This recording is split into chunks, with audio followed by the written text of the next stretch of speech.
My name's Adele Onyango and welcome to another episode of Legally Clueless. No, seriously, I have no clue what I'm doing, but I'm pretty sure I'm not the only one. Hey you, welcome to episode 134. Thank you so much for rocking with this podcast. And if this is your first ever episode, welcome. Make sure you join our online community on Instagram at Legally Clueless Podcast. There's a link to it in the show notes. If you want to use Twitter to chit chat about the podcast, just use the hashtag Legally Clueless so that I can stalk you much easier. And of course, if you want to share a story on this podcast, in the show notes, there's a link to a form. Fill it out and I will get back to you. Ooh, one other thing. Make sure you check out our YouTube channel because there's two very interesting series there. There's season 1 of Legally Clueless, so you can watch Africans sharing their stories live on camera. And there's also our tour series that's just kind of gone up, which you definitely must check out. So a link to that is also in the show notes. Right. Speaking about our... I do not know why I sang that. Speaking about our tour, the story in this episode is part 2 of Edna's story. That was a story we recorded in Kisumu during the tour. Listen to this. I remember at 3 a.m. he got a phone call. And he's like, where? Wapi? Nani? You know those conversations back and you're like, what's happening? Then he says, Mama X has been arrested. I had 2 house girls, an older one and a younger one. So the younger one was the siren. She used to tell me everything. So I got several messages in my WhatsApp. And so when I woke up and scrolled through my phone, it was her number. The lady, she was texting me. And she'd sent me naked photos of this guy. Like someone who is dressing up. Like he's now wearing a shirt, he's wearing pants, he's wearing what. So we used to live in a place called Githunguri. It's like the Runda of Thika. And he had built 2 houses, identical houses. Like if I see like this in my sitting room, I see her car passing. I see them passing. You get what I'm saying? It was that bad. We were sister wives. Oh my goodness. This is one of those very interesting stories. And I know part 1 was pretty interesting, but part 2, the plot twists, man. And you just have to love Edna's energy. But before we get to that, of course, that's coming up a little later in this episode. I hope you're doing fantastic. I would love to send a shout out to everybody who reached out with different ideas on dealing with imposter syndrome, which I spoke about last week. One of the very many pieces of advice that was sent to me, shout out to Kasumbe Cherutich, who's saying maybe I'm overwhelmed and I need to add on somebody to my team, I guess, to help with the workload. And there are elements of truth in that. I'm not sure I shared. I enrolled somebody to handle my initiative stuff so that all I have to do is focus on the podcast. But definitely hear you on that. And when I read that, I was like, there's some truth here, but then there's another problem that I've spoken about before. It's just trusting people, especially when you're starting off as a business. It's so tricky. And then also I feel like I have had a team before and I'm not too sure first that is for me and that I can fully trust that somebody wants to achieve my vision and mission, or B, are aligned with it. But I guess those are kind of like the risks you have to take because you can never be 100% sure about the people you employ, etc., etc. But yeah, I'm trying to navigate that. But I must say there's something very powerful about speaking out to you about different tough things I'm navigating. I don't know if it's fair for me to dump it on you, but I do feel a lot lighter. I do feel like because speaking out and getting a lot of feedback from you, that kind of like, what is the word? Like normalized what I was experiencing for myself. So then I didn't feel so alone and so overwhelmed by this weird imposter syndrome. Does that make sense? Like you speak it out and then you realize somebody else is navigating it. And so people are not joining you on your journey, but you feel less alone.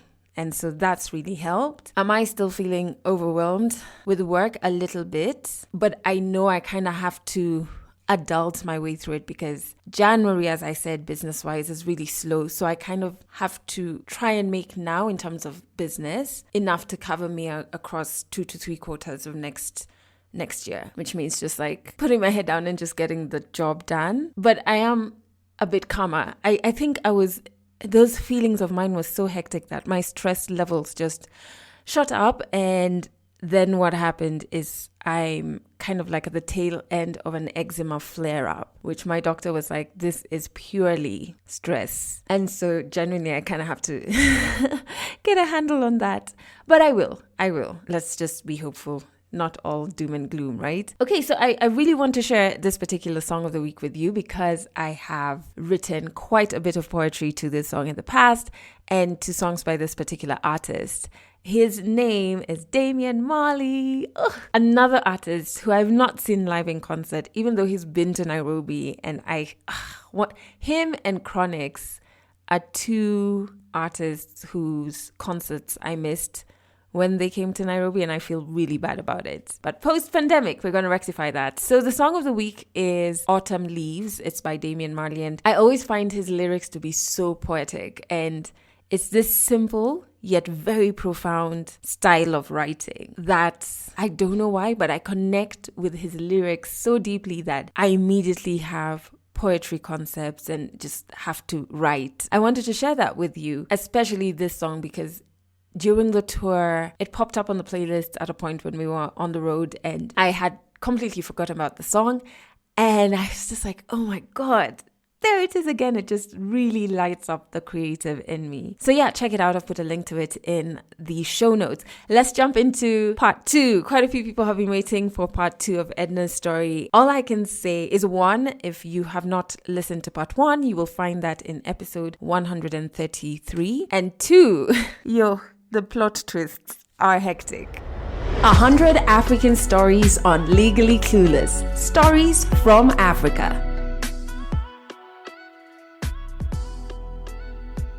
And so life began. Just before I'd moved in, this was that time I said I'd gotten a job. So when we got the job, came from Garissa, came to his house. I remember at 3 a.m., he got a phone call. And he's like, where? Wapi? Nani? You know those conversations back, you're like, what's happening? Then he says, Mama X has been arrested. They were coming from those sides of Galileos and she was under the influence. So she's been arrested. She's at the police station. So in my mind, I'm like, why does it bother you? What's up? He says, no, we have to go get her. Why is she doing this? So he woke up quickly. Anambiamka, you're the one who knows prosecutors here. They're taking her to Kibera. Wake up. I'm just thinking, she's no longer your person. Whatever she does is, why are you waking me up at 3, 4 in the morning? And so because I'm a good, supportive wife-to-be. So we left, went to the police station, found her there.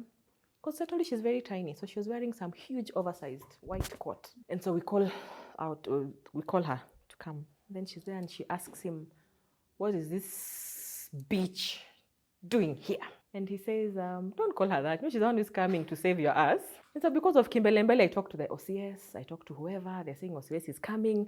Turns out she's a lady from Butere. So the little Kiluya I knew, Nikarusha hapo. She's like, I'm coming, we'll get her out, don't worry. And so while we're still standing there, he looks at the OB. And there's a guy, remember he was called Fred, someone. And he gets very angry. He's like, this Fred is here. Fred is here. Let away Fred up. And so I'm just thinking, what is happening? And so Fred comes out. And Fred is wearing the trouser to this coat that Mama X was wearing. So he says, you are the one who's been effing my wife. I know about you, heard about you. And I remember he developed a huge vein hapa kwa uso. He was so angry and so mad. And he was calling her sisters like, oh, your sister is here. And imagine he's with Fred. So I was wondering, what is my role? No, I'm just following him in his anger. I'm like, hey. So we stayed there, I think, until 12. We got police bail for her to come tow her. Her car had been towed. Her car was at Kilimani or whatever. And then so we are seated in the car. He's driving. His cousin is seated here. And then I'm seated at the back with my good friend. So he went, took her car, went home. That should have been red flag number 2. That anger that he had, And then he just, he went on and on about it, went on. And then back when we are home, he's like, imagine that guy even has the guts, eh? And I think they were even doing drugs. Me, I'm just like, see, it's okay. She's no longer in your life. And so now I've moved in officially. That's now a few months later. I've moved in officially. The kids are there. And their relationship was pretty messed up. So we used to have the kids 24/7, Monday to Sunday. So sometimes I'm like, it would just be nice if she would have the kids even for 2 days, 2 days. She never used to do that. And so Garissa happened. My day came for going to Garissa. I went to Garissa. And because now, I'm the wife of the year. I'd even gotten 2 house girls. I have a work plan for them, the food plan. So I'm in Garissa, but I'm constantly on my phone. Oh, umetoa yo mincemeat kwa freezer, you know? Have you know, today ni siku ya madirisha. I'm there, but I'm managing that house. And so I used to go and come back every Thursday. And it was fantastic. The first 1-2 months was very fantastic. And so you'd come pick me. Back at those guys, now Garissa, you'd either use a flight or a bus. So because I used to help her, I couldn't wait the next day until I'm going to take a flight. So I used to leave the evening bus. I get to Thika, I'd find him waiting for me, you know, and it's a nice weekend, and today we are going for lunches and, you know, whatever. And I'm there now showcasing my pilau skills and chapo, and, you know, and so things were okay. So I started going to guys and I started getting calls. And one of my house girls, I had 2 house girls, an older one and a younger one. So the younger one was the siren. She used to tell me everything. So she'd be like, hey, do you know Mama X came here at 8 in the morning? And she's been here mpaka saa hizi. That time it's around 9 in the night. I'm like, what is she doing?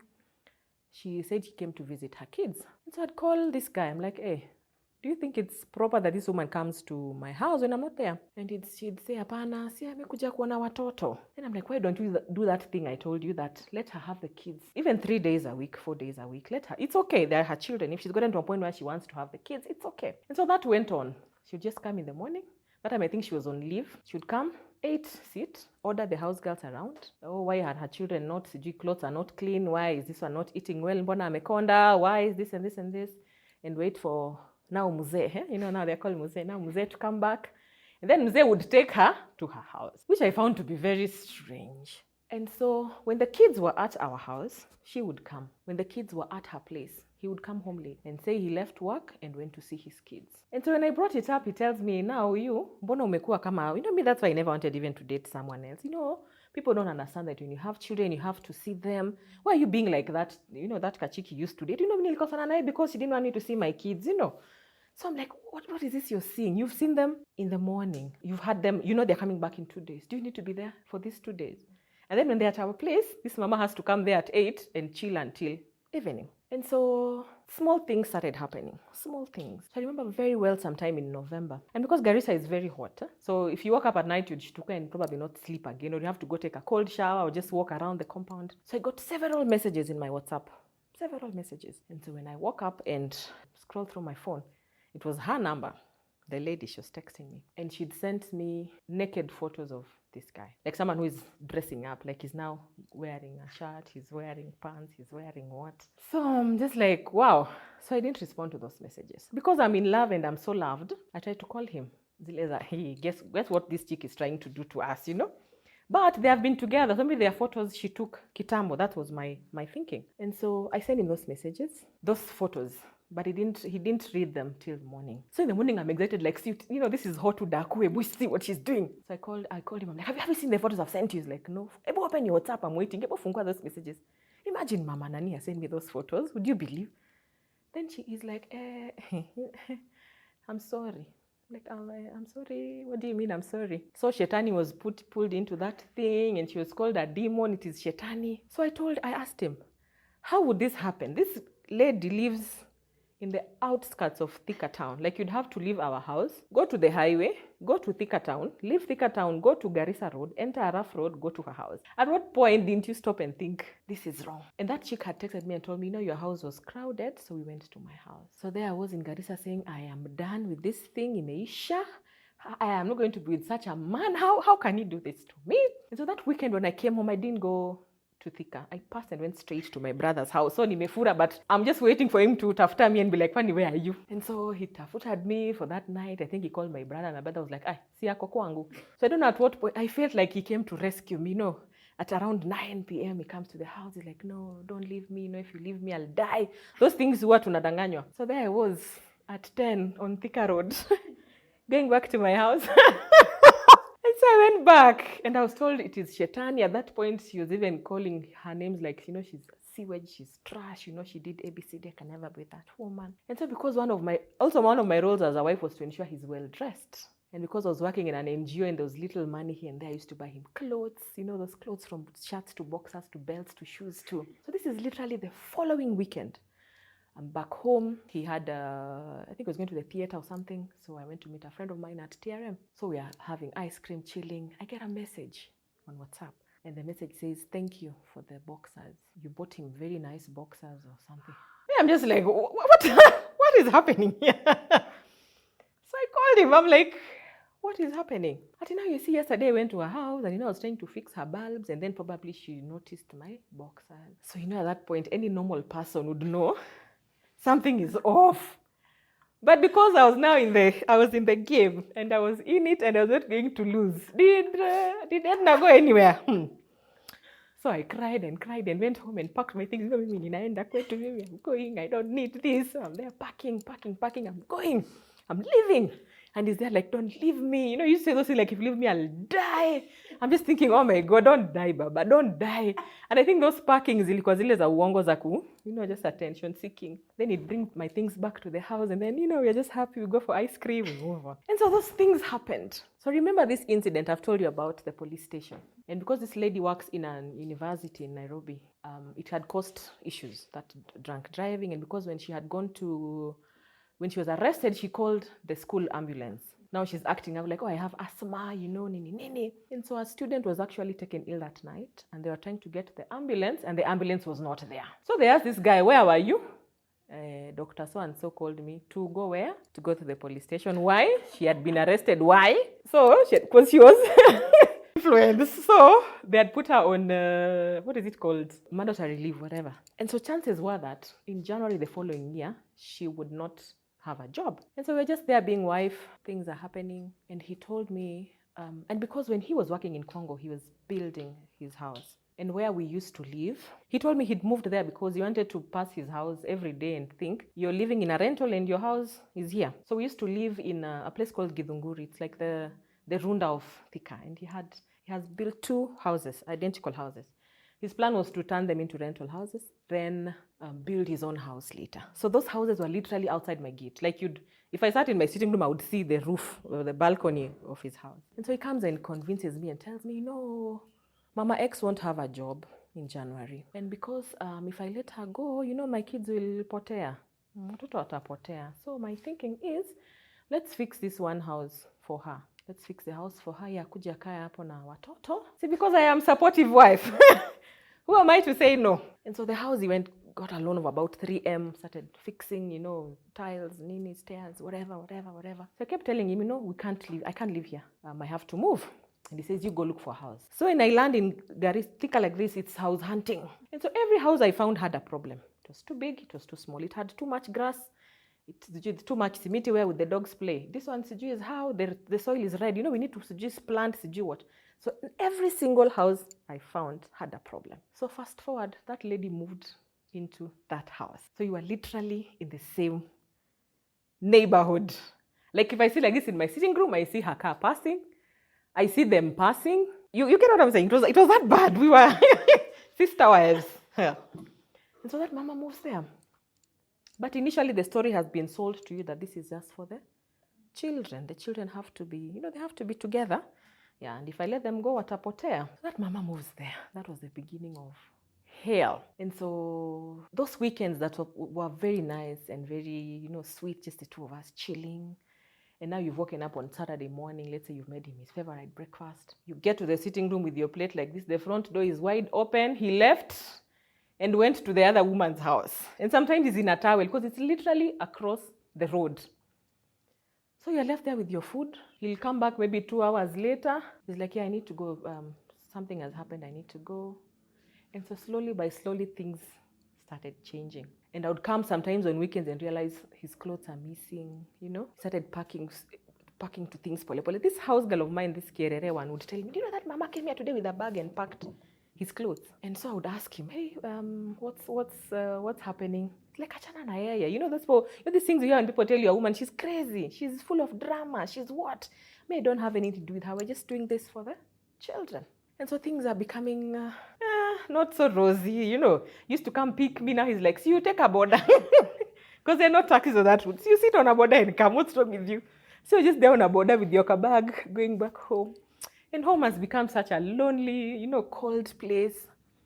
And so come December. Now December, we've made 2 decisions. One, he's coming home to see my dad. And we're also going to their place. Their place is in Eldoret. And so I remember that day very well. So I woke up in the morning, we've showered. We're saying if you're going to LD, we need to leave early. So did the usual stuff, prepared breakfast, whatever. He showered, had his breakfast, like, let me go say bye to the kids. And so he goes. So 10 minutes, 20, an hour, 2 hours. I'm like, hey, kwani tunafika LD saa ngapi? And so the house used to live in, we had to pump water. Like before you shower, pump water. It had like a small tank. Pump water. And so he comes back sweating. Then he's like, he goes to the shower. He's like, there's no water. I put pump maji. I'm like, pump maji, see, you showered before you left. Then I'm just like, oh my God. Oh my God. Tena hapa tutasema ni shetani. I can't, it's like I was living in a Nigerian movie. So I was like, what is happening here? And so, because plans had been made, we were going to my parents' place. Nothing is going to stop that. So I remember I was going to LD that day and I was just crying on the road. And before we got to LD, I told him, you know what, you take me to town. Me, I want to go home. You'll find me at my mother's house. Me, I'm not going to your parents' house. And he told me, can't you see I'm doing you a favor? I'm bringing you to our home. So just see, nyamaze tu tuende home. And we get home. So just they're very quiet. No one is talking to the other. Because it was late in the night. That is new, but it's actually New Year's Eve. So I remember when the clock struck midnight, some people were there, Happy New Year, Happy New Year, Happy New Year, Happy New Year. Went to hug him and tell him, oh, Happy New Year. And then he literally pushed me. So yeah, guys had dinner. We went to our room and I'm there calling my sister-in-law. Guess what he did to me? So he was there in bed acting like he's sleeping. So he's like, oh my God, he pushed me away. He did ABCD. So he woke up and told me, now, umeamua kutangaza sasa. Tangaza kila mahali. You want to tell everyone they are mistreating you. We are home here. We should be happy. You should be grateful that I brought you here. So I was silenced once more. And so backtracking this a bit to 24th. My son's birthday is on 24th December. So I remember on that 24th, he'd said, we're taking the kids to that elephant place on your way to Rongai. That one. Yes, David Chadwick. So we were taking the kids there on elephants and whatever. And so these mama's kids were in my house. And so in the morning when kids are dressing up, I tell him, these kids don't have any nice clothes. Can they go home and dress up? And then we pick them 20. So on 23rd, he had called me from the office. And he says, oh, Mama, I'm cheesy. No, she's come to my office. She's crying. She says that she's depressed. Wherever her children are going to sleep, she's going to sleep there as well. So she might be coming, whatever. And true to the word, on that 23rd, that mama came to my house and sat on the sofa and slept there. So I'm asking him, in what universe does this make sense? Why is this woman sleeping in my house? Why would she come at, no, she's depressed, So that mama came and slept in our house. And when he tried to tell her like, oh, you should go home, she made noise. And the son is old. He was now in Form 1 or Form 2. So it would appear like you're fighting the mother. That mama slept in our house. So now 24th, we are saying it's Ethan's birthday. Let's take him out. Kambia, you tell your friend to go dress the kids. We'll go pick the kids, 20. And so we get ready, go to her house.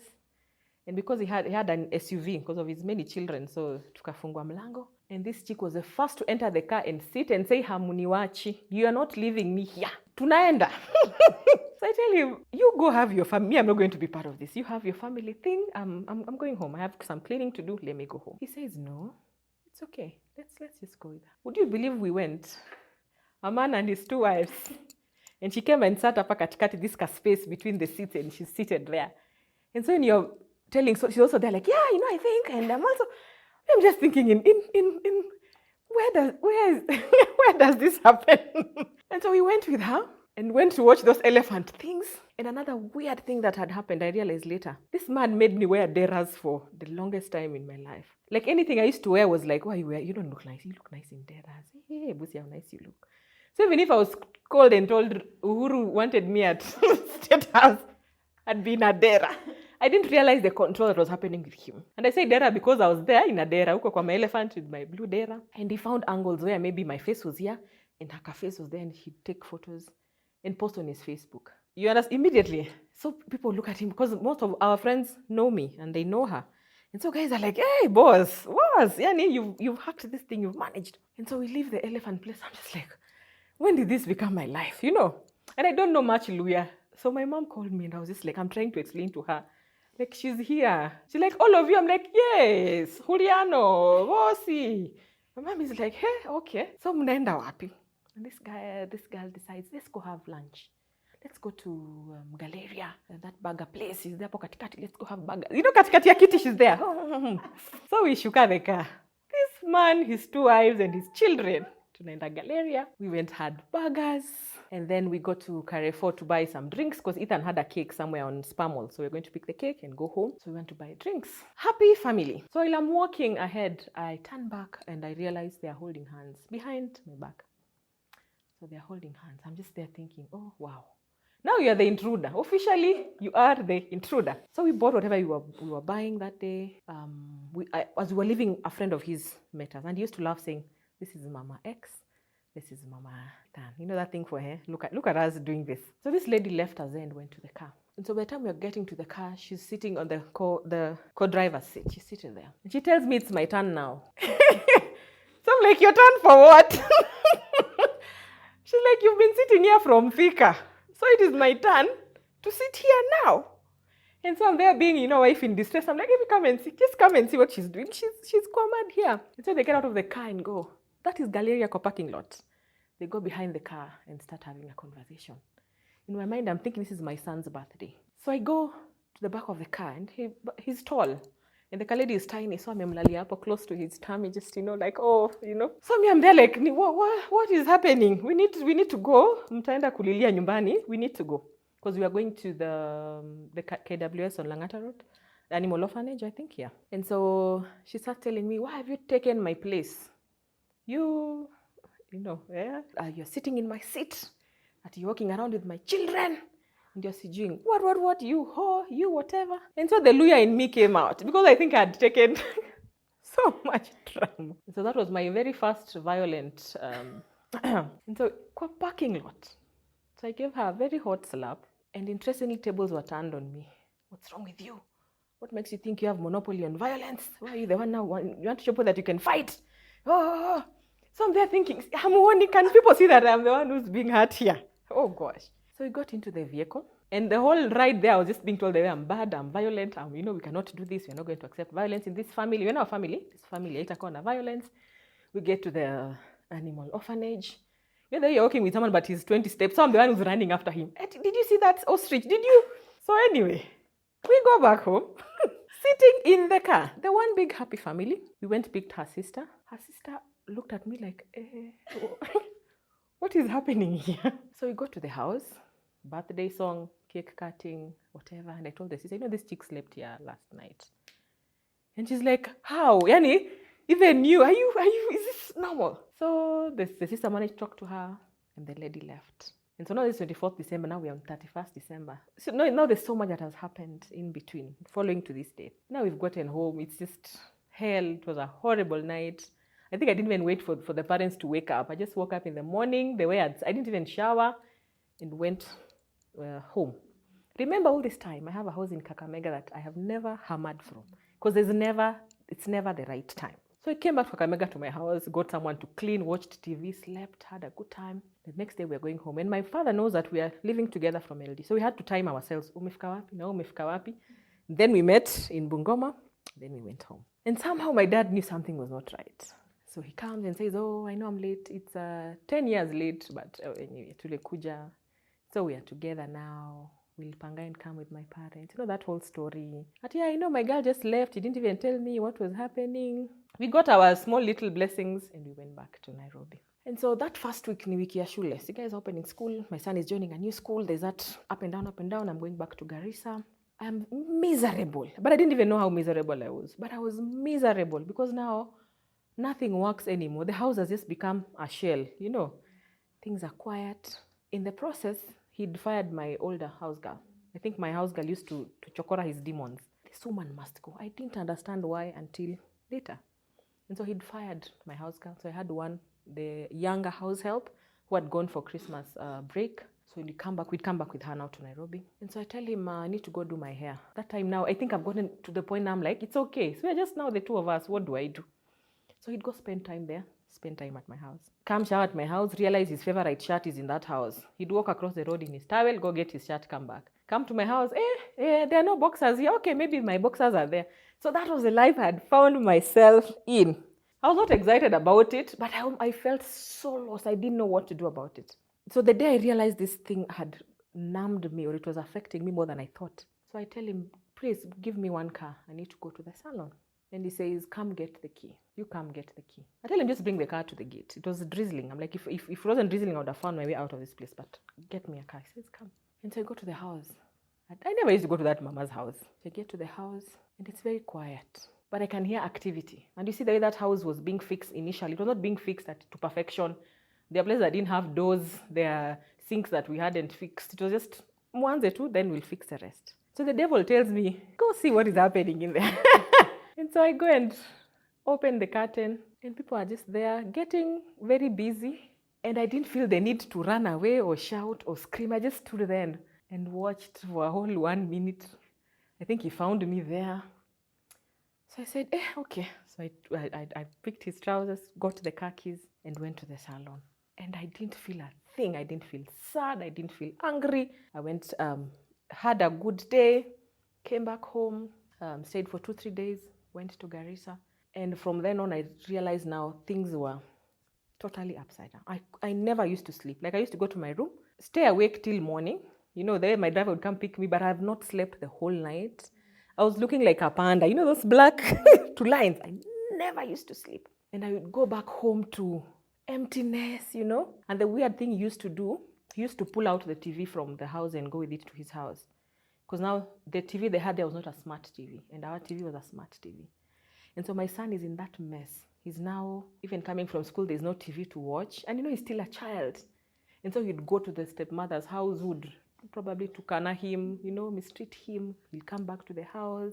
I remember once, when I knew things were totally off, he called me on a Wednesday and says, Mommy, how do I put ink in my pen? And I'm like, how do you put it? So you tell your dad. Then he says, ever since you left, Daddy has never been here. So I'm like, so what? You know, there are questions you never even bother to ask. Did he come? Amekuja? You know, I don't ask my help such questions. So it turns out the day I live like this, he comes towards the TV, goes to his house. And so my kid is living literally with the house help. Would wake him up in the morning, prepare him from school, come from school, I'm studying a homework, whatever. And this man is living literally across the road. And small things he used to do, like shopping, like nini, stopped completely. So you can imagine coming home to such a place over the weekend. And when I brought it up, now he says, to avoid drama, this kid, I'll be going with him to that house. He'll be spending the night there, then in the morning he comes back to the house. And I remember when I moved with my dog. We have a dog called Elsie. So it was Ethan, Edna, and Elsie. And so my son would go to the house, and in the morning their house help would wake him up at around 5. And so Ethan and Elsie would walk back kwa hiyo baridi asubuhi and come to the house. Mtoto address, he goes to school. And so each time you come home, it becomes more hostile. It's hostile, he's angry. And we got to arguments. I wouldn't say physical because there was no boxing, but there's a lot of pushing and throwing words at you and, you know, whatever. And even throwing words at my son, you know. You'd say things like, you see now mama yako, umekaa na mama yako until you've become stupid. Why can't you even fix a light bulb? But, you know, he'd say, this boy can't even open a loaf of bread. Imagine, just the way he's struggling kufungua mkate. Look at him. It's because he stayed with you mpaka amekuwa na umama. You see those things you just hear. So my son is also slowly shrinking. He's just quiet and, you know, withdrawn. So each time I'd come home, this boy who was so happy to see me leave, he's now like, where are you going? When are you coming back? So I thinking to myself, what am I doing here? What is this? And so with each weekend now, the clothes have reduced. Sometimes he no longer comes to the house completely. He's like, oh, me and Mama X are going to LD to visit my dad. They've gone to LD. So it became a very empty place for me. And so I made up my mind and said, hey, this whatever this is not working. So a week before I left, what fueled this decision? I've come back home, we're in the house. That day he came out, and I got to a point I used to tell him, what are you even doing here? So you just go, as in, because he's the type to come and sit. I know you're trying to make conversation. He's watching something on Netflix. You're like, hey, so who is that guy? He'd even demand, he's like, hey, do you want to talk or you want to? So you just keep quiet there, very quiet. If you go to bed, now you've gone to sleep and I'm here. You don't want to spend time with me. So it was that whole, you could never win with him. And so that day he came over. He's sleeping. Of course, there's a quarrel. He's there sleeping. I'm facing the wall there sleeping, saying nasty things to him. This woman calls. Sai and she literally, there's not the I'll come in 2 hours. She's 2 minutes away from our house. And she calls and says, hey, I know you're there with her. You say you're going to come to tell me good night. How come you've not come to say good night? And this guy says, I'll see you tomorrow. You know, I'm coming to your house right now. And then he's like, sasa unaenda wapi? You know, it's not that I'm stopping you. It's more like, mbona unafanya hivyo? You know, you just sleep. I'll come tomorrow. And our gate was broken. If only you stayed with us, you'd know that gate, it was locked, but it's not. If you pushed it, it would open. And so I can hear her through the phone, because I'm on speakerphone. I can hear her opening the gate. And I think I don't know if she was using a rock or something. She was hitting the front door very violently. Tell him, why don't you tell her to leave, or you go with her. Me, I don't want this drama. Especially my son is in the house. I don't want this drama. And so he didn't do a thing. So I woke up and opened the door and told her, you know what, just wait. Let me wake up this husband of yours for you. Muende. Me, I don't want this drama. Because my son had seen so much.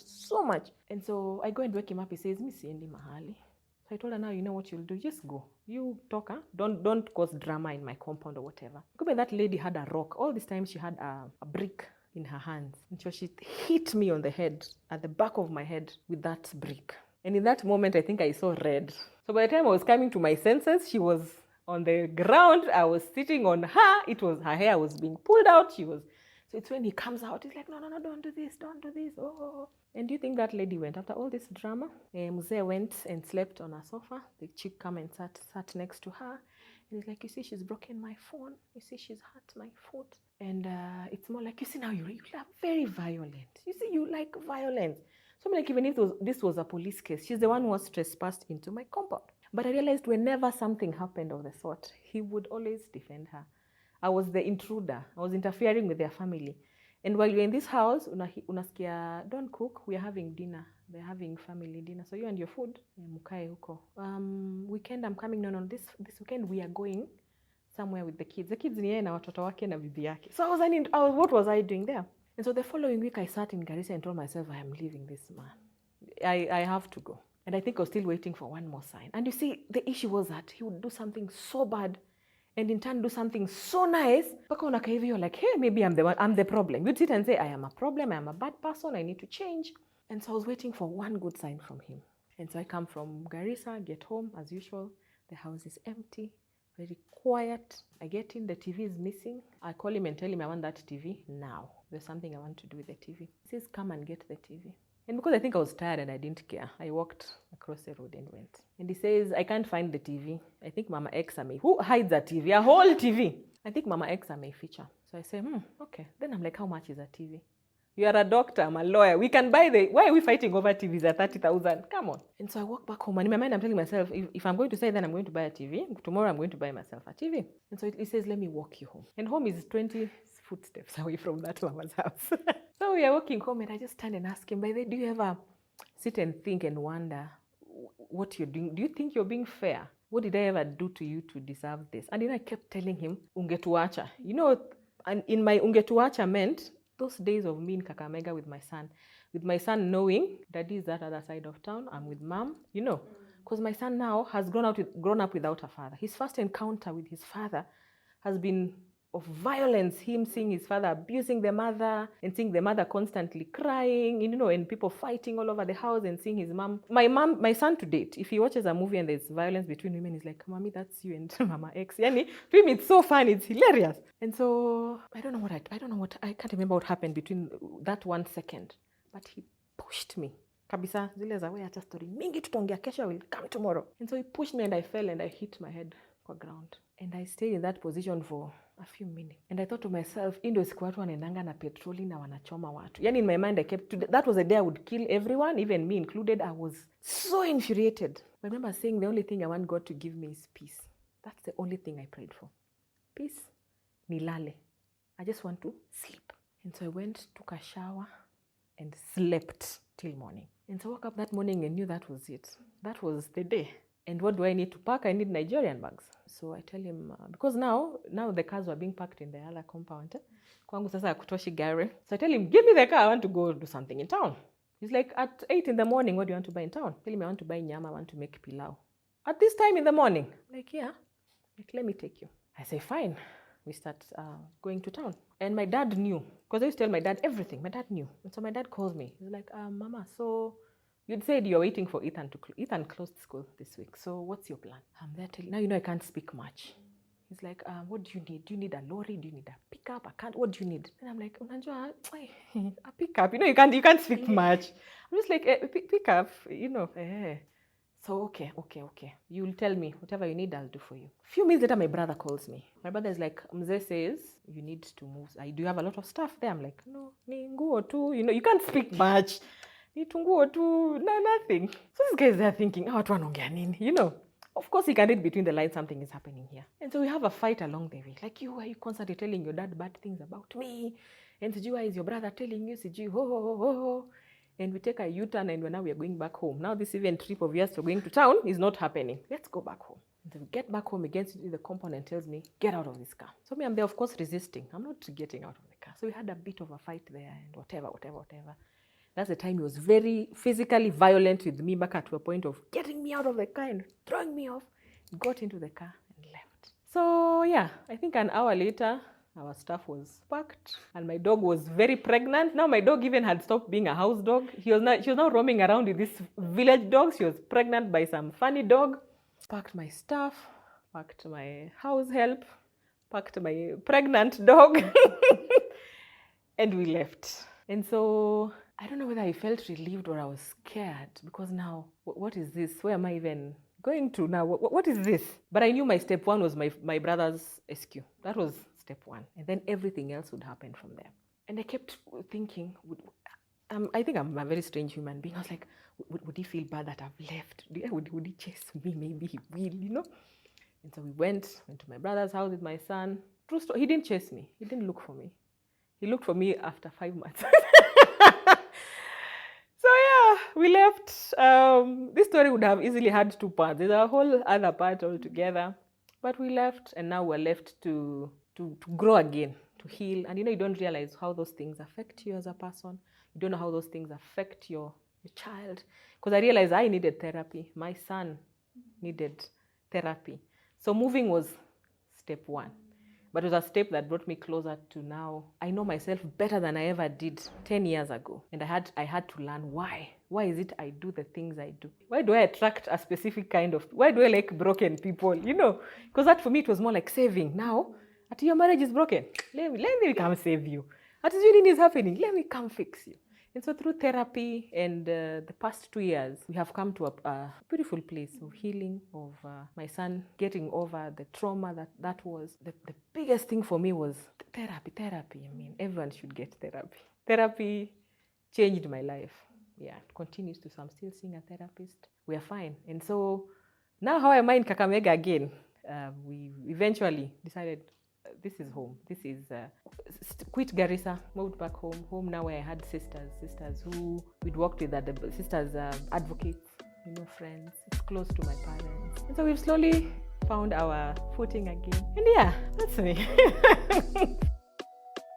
Catch more African stories in the next episode of Legally Clueless. I absolutely was just so mesmerized by this story from part 1 to part 2, which you've just heard. Of course, the story by Edna. One thing, though, I can completely identify with is, well, there's a couple of things. Even I've gone through my own fair share of character development until I was like, hey, the character is developed.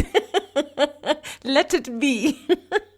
No, but I wanted to say it's just so liberating once you've gone through like tremendous heartbreak from a partner or somebody you had some sort of intimate relationship with. At the beginning, you can't even talk about it. There's something liberating about getting to like the end point of healing from that mess and being able to look back, say the story without, breaking down, but also laughing about it because you're just like, I was willingly participating in nonsense. And we all have those moments where, especially for me now, I can look back at one of my most dramatic relationships and just be like, what the hell, Adele? Like, what absolute nonsense is that? And like now I've talked about it, I'm just like, oh my goodness. Have you ever wished to go back to your previous relationship data book and erase a particular one? Just like, yeah, that didn't happen. Yeah. Anyway, so make sure you catch Edna in our Kisumu episode from the tour series, which is on our YouTube channel. A link to that is in the show notes, so you can see her really sharing her story. She's such a natural storyteller. It's amazing. I have to say thank you so much for listening to this episode to the very end. I'll remind you again that audio episodes go out every Monday in case this is your first time listening to this podcast, and we have awesome stuff on our video series, which is on our YouTube channel, and you can join our online community on our Instagram, which is at Legally Clueless Podcast. There's a link to it though in the show notes as well. And if you want to share your story on this podcast, in the show notes there's a link to a form that you need to fill so we can make that happen. Don't know why I'm singing. Final thing is that this podcast plays on Trace Radio in Kenya every Monday and Wednesday at 12 noon and 11 p.m. and every Friday at 12 noon. So make sure you go to traceradio.co.ke for a list of the frequencies. You can tell your friends who want to listen to the podcast in a more old school way. You can tell them about that, or you can just stream it from that Trace website. Time for me to wrap up this pod, and I don't have anything to complain about in this moment because my neighbors are rather silent tonight. So hey, let me leave you with what you can expect in the next episode of Legally Clueless. He lies to my aunt and my mom, tells them how he's planning to take care of the baby, how we're gonna move in, how all these things are gonna happen, and it was a picture perfect kind of man. Every other day there's a woman calling me asking me, oh, I heard you're pregnant, I also was pregnant and he told me to do ABCD because I worked till 2 weeks to my delivery. Hey, public hospitals, people are screaming everywhere and I have to share beds with 2 women, very big women. I told her I think it's either I've urinated on myself or my water broke. The doctors are on strike, so I'll have to wait until it's an emergency. So I was in labor from 11 a.m. all the way to 11 p.m. A lady called and she's like, hi, are you Shiko? I was like, yeah. I'm like, who is this? I'm the wife to so and so. I just realized that you were pregnant and you've given birth. I'm like, wife, how? Since when? Like, I'm just a girlfriend. He's been living with me. Like, where? Hey, no. That's it for this episode of Legally Clueless. You can share this podcast with your friends. You can keep it for yourself. I'm not judging. Just make sure you're here next week for the next episode.